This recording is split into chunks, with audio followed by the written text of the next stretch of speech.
Devant le jury du dimanche avec le colonel Massamba Diop, l'ancien directeur de l'hôpital Aristide Le Dantec soutient qu'il faut attendre les résultats de l'enquête avant de tirer des conclusions hâtives.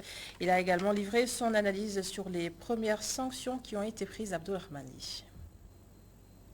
Ce ne sont pas les premières conclusions des missions du ministère de la Santé sur l'affaire Astou Sorna qui vont convaincre l'ancien directeur de l'hôpital Aristide Le Dantec.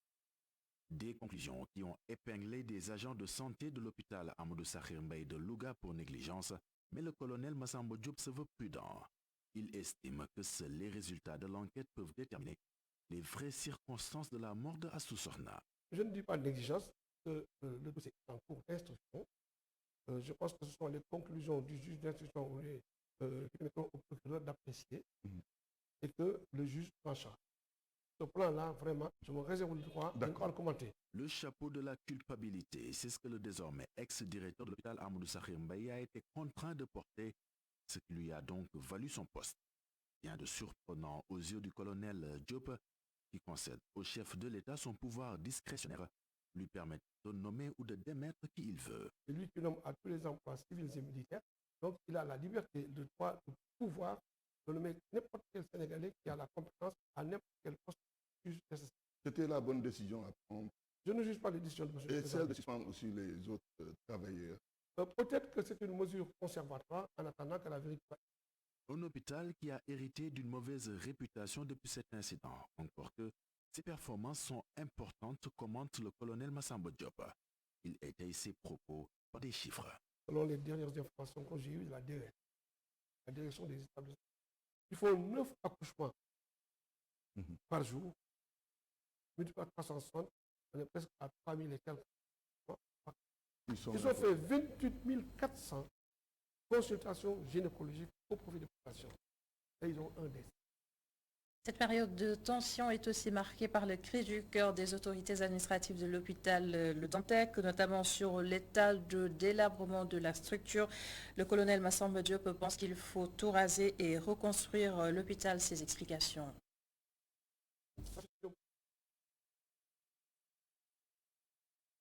Oui, mon hôpital de Dantec.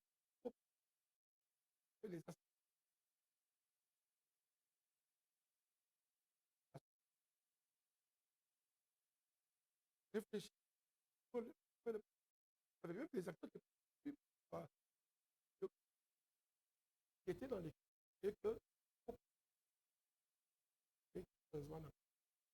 Relance du chemin de fer Dakar-Thiès, la Société nationale des chemins de fer du Sénégal a réceptionné 3 locomotives d'une valeur totale de 6 milliards de francs CFA.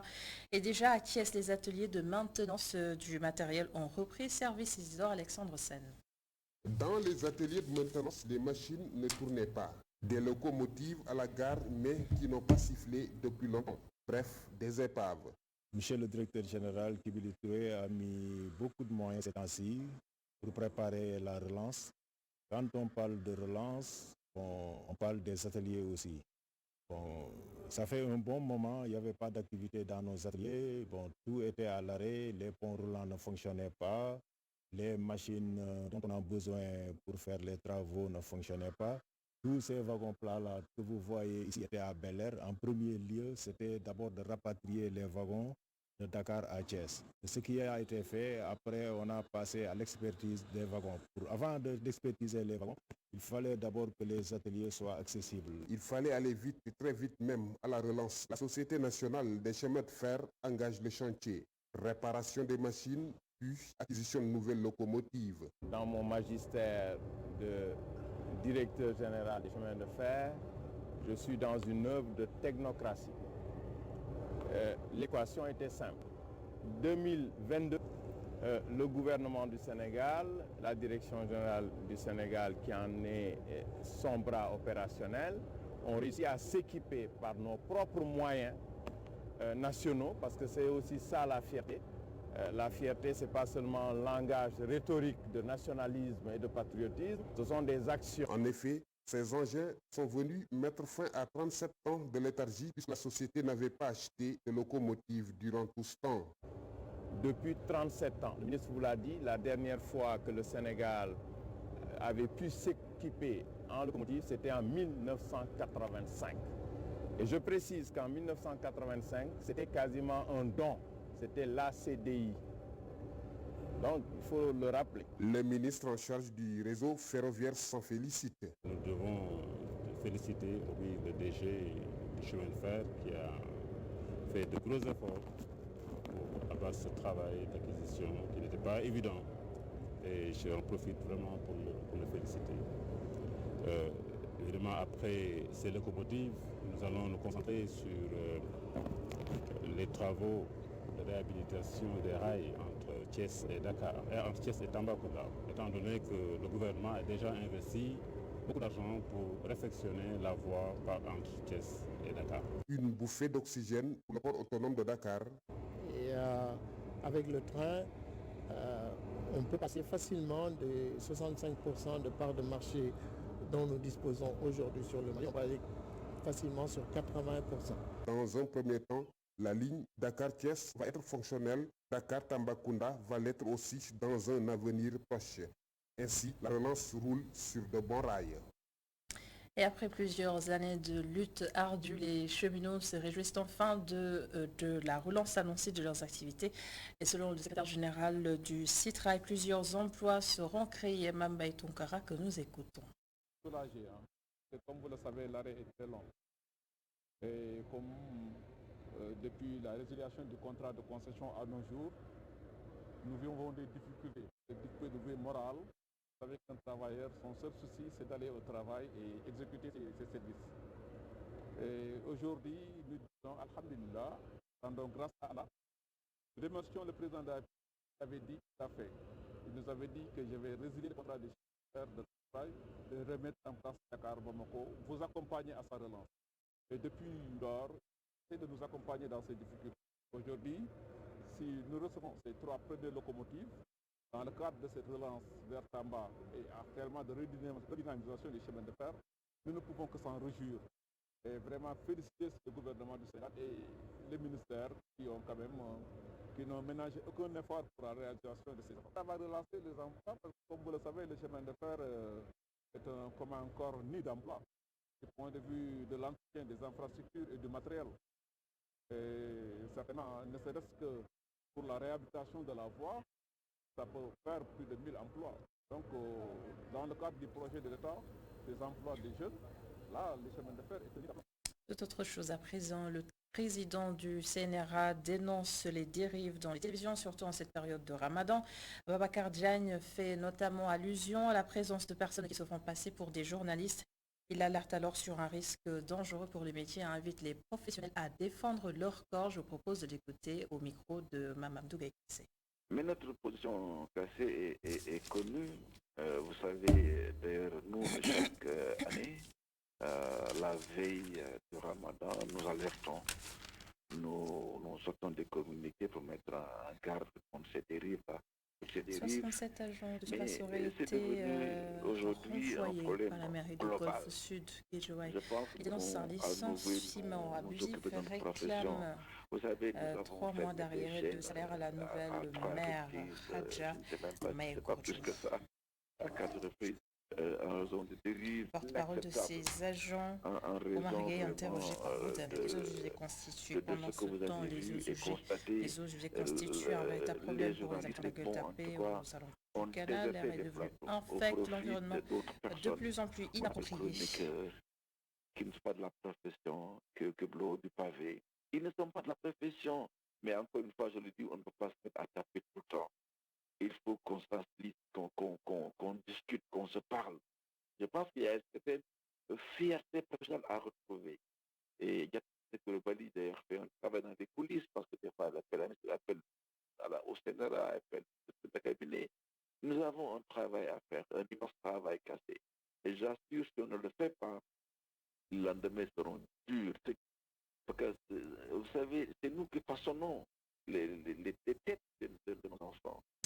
67 agents de surface auraient été renvoyés par la mairie de Golfe Sud de Guédiawaye. Ils dénoncent un licenciement abusif et réclament 3 mois d'arriéré de salaire à la nouvelle maire Hadja Maïkourdjouf.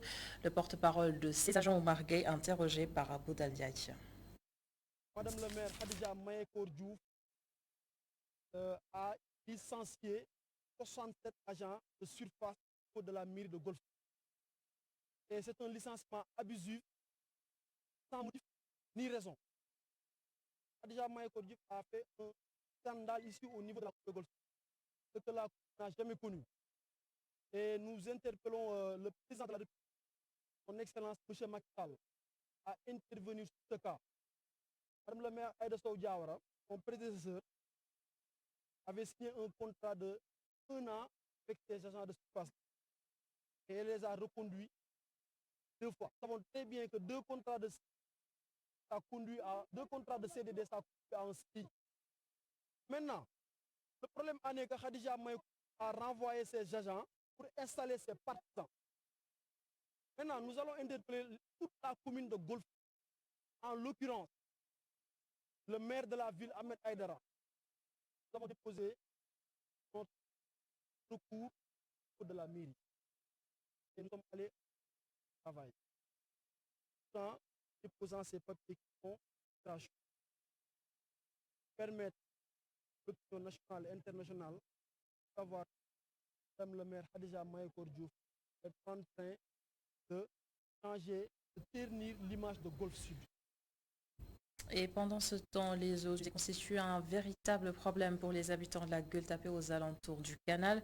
L'air est devenu infect, l'environnement de plus en plus invivable. Mamadou Sy et Moussa Fall se sont rendus sur place reportage. Les eaux usées ne s'arrêtent pas de se déverser dans les rues de la Gueule-Tapée, précisément à Pench. Dans ce quartier, les populations vivent difficilement cette situation, invivable pour certains à cause de la mauvaise odeur. C'est un problème récurrent qu'on vit quotidiennement.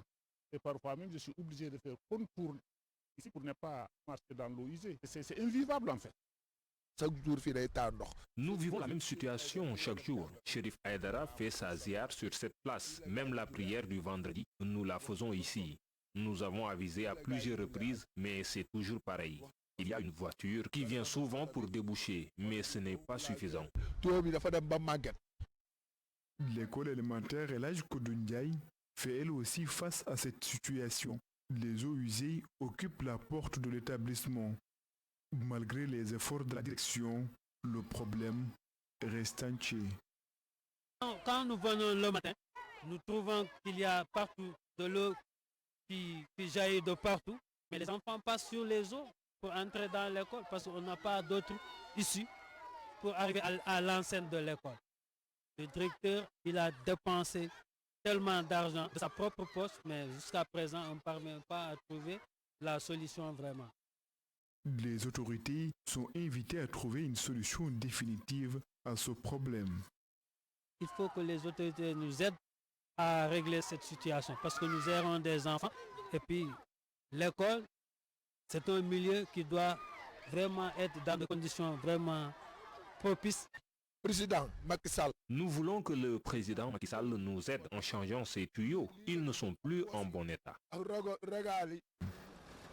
La présence des eaux usées à Gueule-Tapée pose un réel problème aux habitants de la zone face au danger qu'elle présente. Ils interpellent les autorités à régler cette situation. Merci Mamadou Sy pour ce reportage. Merci également à vous d'avoir été avec nous ce soir. C'est la fin de ce bulletin d'information. Merci aussi à l'ensemble des équipes en régie et à demain pour le 19h45.